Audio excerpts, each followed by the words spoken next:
오늘 저는 구리시에서 추진해 오다가 사실상 중단된 두 가지 중요한 개발 사업에 대해 이야기하고자 합니다.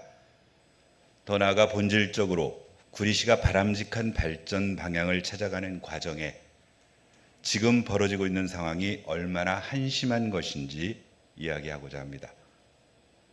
제가 말씀드리고자 하는 두 가지 사업은 제대로 추진되었다면 구리시의 자랑이 될 수 있었고 시민들의 편익 증대에 많은 긍정적 영향을 있었을 구리 랜드마크 타워와 구리 아이타워 건립 사업입니다.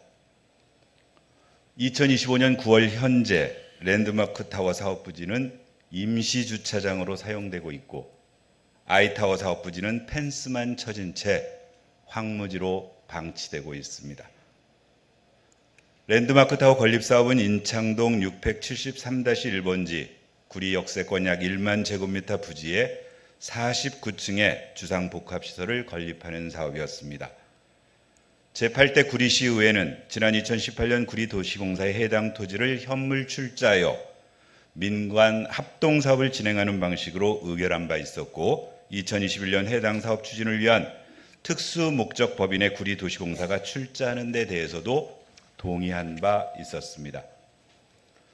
당시 구리시의회가 민간 합동사업에 대해서 동의한 것은 해당 사업 방식이 개발 사업에서 발생하는 이익을 공공에서 일정 부분 환수하는 방식으로 민간 부분의 독점을 막을 수 있고 공공시설을 설치하여 구리 시민에게 그 이득을 돌려드리는 방식이었기 때문이었습니다.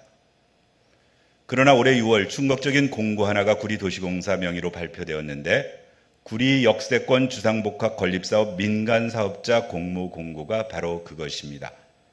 공모 내용은 관심 있는 시민이라면 익히 알고 계시듯 기존 랜드마크 건립사업의 근간이었던 민간 합동사업을 포기하고 선정된 민간 공모사업자에게 해당 토지를 매각하여 진행하는 것이었습니다.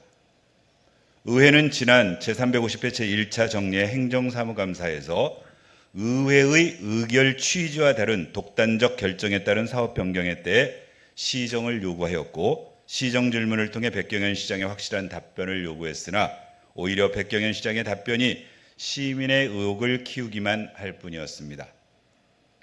따라서 저는 구리도시공사 운영 및 관리에 관한 조례 일부 개정 조례안을 대표 발의하여 시에서 출자한 재산을 매각할 경우 시의회의 사전 의결을 받도록 하는 사항을 신설하여 본래 출자한 취지에 어긋난 재산의 처분에 관하여 시민의 대기관인 의회의 의결을 거치도록 조례를 개정한 바 있습니다. 이 개정안은 제351회 임시회에서 찬성 7명, 반대 1명으로 원안 가결되었습니다. 그런데 어제 백경현 시장은 동 개정 조례안에 대한 제2요구안을 의회에 제출했습니다. 의회의 의결은 존중되어야 합니다.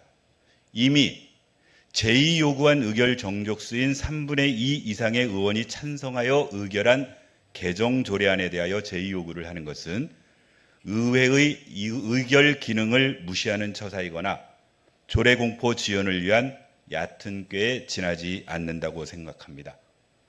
백경현 시장의 이와 같은 행위는 입법부를 무시하고 거부권을 남발하다 결국 권력을 잃고 영어에 몸이 된 전임 대한민국 대통령의 사례와 다를 바가 없다는 점을 지적하지 않을 수 없습니다.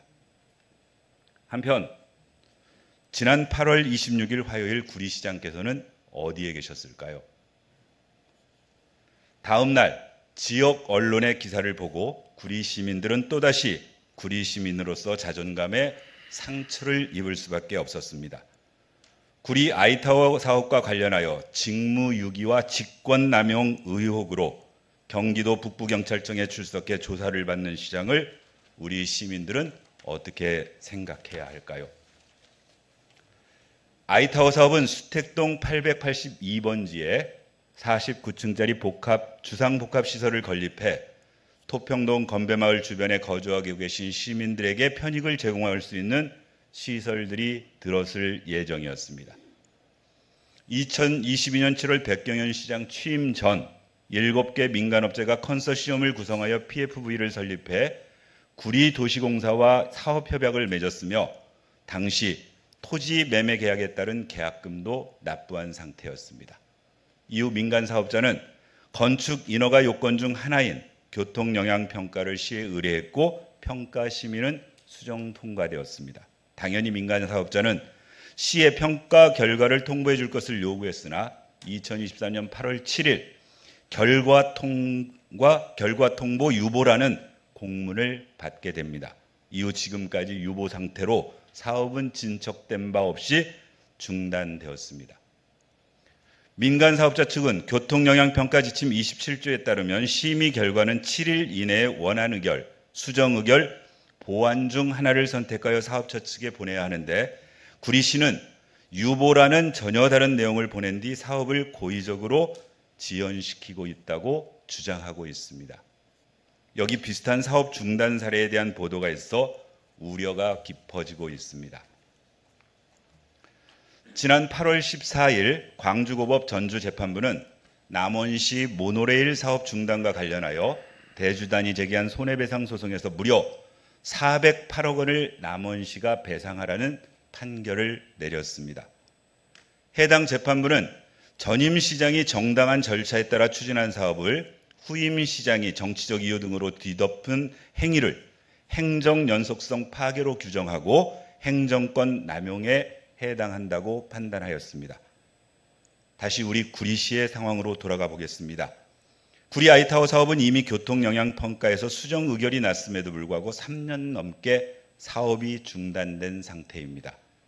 전직 공무원 A씨는 시장 지시에 따른 정당한 공무 업무의 방해를 주장하며 백경현 시장을 고소했고 8월 26일 그래서 시장님은 경찰 조사를 받게 되었습니다. 보도에 따르면 심지어 구리시는 시장의 변호 비용을 시 예산으로 충당하겠다고 밝힌 사실이 있습니다. 남원시가 408억 원이라는 어마어마한 배상 판결을 받았는데 구리시의 사례는 이보다 더할 수도 있습니다. 결국 시민의 세금으로 막대한 금액을 배상해야 하는 사례가 발생될까 우려하는데 시장의 변호 비용도 시 예산을 사용하겠다고 합니다. 위에서 언급한 경찰 조사와 남원시 사례에 대하여 시장의 입장과 대응 방안을 밝힐 필요가 있다고 저는 생각합니다. 이 모든 상황을 생각하면 정말로 걱정이 태산 같습니다. 현안 사업에 대한 독단적 결정과 불투명한 절차들이 쌓이고 쌓여 파국을 맞게 되는 것이 아닌가 무척 우려됩니다. 지난 폭우 사태 때 시장님의 경솔한 행동으로 시민들께 실망감을 드린 것 이상으로 우리 구리 시민들에게 구리시는 뭘 해도 안 돼 라는 실망감을 넘어 냉소주의와 자존감 하락을 더 부추길까 싶어 걱정입니다. 전임 시장이 추진했던 2개의 개발 사업은 구리시의 발전과 구리 시민의 삶의 질 향상을 위해 계획하고 추진하였다고 저는 믿고 있습니다. 백경현 시장께서 생각하기에 절차상의 문제가 있다면 시민들에게 소상히 밝히고 문제에 대한 대안을 찾는 것이 올바른 행정의 길입니다. 지금처럼 독단적인 변경, 이유를 알 수 없는 지연이 시장님의 권위를 올려주지는 않습니다. 구리 시민은 이 모든 상황을 지켜보고 있습니다. 그리고 기억할 것입니다. 현명한 판단과 대응을 기대합니다.